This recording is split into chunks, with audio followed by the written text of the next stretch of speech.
ছোট্ট ছেলে সোহান, বয়স মাত্র 16 বছর, বাড়ি ঝিনাইদহ। ইসলামী ছাত্র শিবির করতে বলে তাকে উঠিয়ে নিয়ে গিয়ে 3 দিন থানায় রেখে তার 2 চোখ উপড়ে ফেলে নিশ্চিত করে তাকে চুয়াডাঙ্গা ফেলে রাখা আসা হয়। 3 দিন পরে তার পরিবার তার লাশকে খুঁজে পায়। সে ছেলেটি ক্লাস 9 মাত্র পড়াশোনা করত। জাহাঙ্গীরনগর বিশ্ববিদ্যালয়ে প্রথম বর্ষের শিক্ষার্থী কামরুল ইসলাম ভাই, তিনি মসজিদে নামাজ পড়েছেন এবং শিবিরের পকেটে ডায়েরি রেখেছেন। এই অপরাধে ছাত্রলীগের কর্মীরা, ছাত্রদলের কর্মীরা সহ তাদেরকে ধরে নিয়ে গিয়ে পরিকল্পিতভাবে হত্যা হয়। রাতভর হলের মধ্যে নির্যাতন চালিয়ে সকালবেলা তারা আমাদেরকে লাভহার দেয় শহীদ কামরুল ভাইয়ের লাশ, যিনি মাত্র প্রথম বর্ষে পড়াশোনা করতেন। চট্টগ্রাম বিশ্ববিদ্যালয়ে মৃত্তিকা বিজ্ঞান বিভাগের মেধাবী শিক্ষার্থী মামুন হোসেন ভাই, তিনি তার নিজ হলে আমানত হলের সামনে তাকে ছাত্রলীগ 2014 সালে জয় করে। প্রকাশ্যে শিক্ষার্থীরা দেখেছেন, শিক্ষকরা দেখেছেন, পুলিশ দেখেছেন, কোনো প্রতিকার তারা করতে পারেন নাই।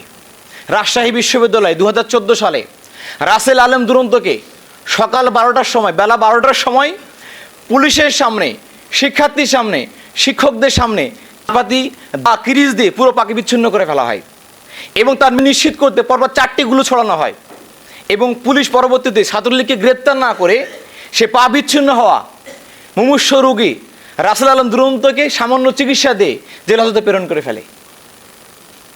আপনি চিন্তা করতে পারবেন না কি অসহনীয়, কি জুলুমের অধ্যায় ইসলামী ছাত্র শিবির পার করে যাচ্ছে বিগত 48 বছরে।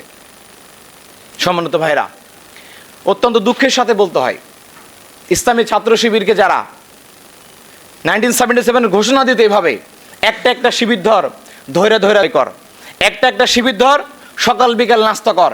এই জুলাই অভ্যুত্থানের পরে 2025 সালে তাদের দোসরাই ঢাকা ইউনিভার্সিটিতে এখন স্লোগান দেয়, বাসার লাঠি মশাল হবে, শিবির তোমার হবে। সেই শক্তি, সেই অপশক্তির এখনো মিটে নাই।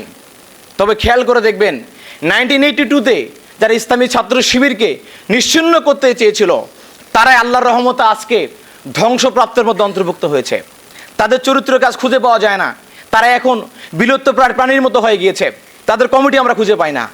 আগামী দিনে যারা ইসলামী ছাত্র শিবিরকে নিয়ে এমন জুলুমের পথ বেছে নেবেন, ছাত্র শিবিরকে নিচ্ছিন্ন করার প্ল্যান করবেন, আমরা বিশ্বাস করি আল্লাহর রহমতে আপনারা তাদের পথে হাঁটবেন ইনশাল্লাহ। আপনাদেরকে একসময় ক্যাম্পাসে খুঁজে পাওয়া যাবে না।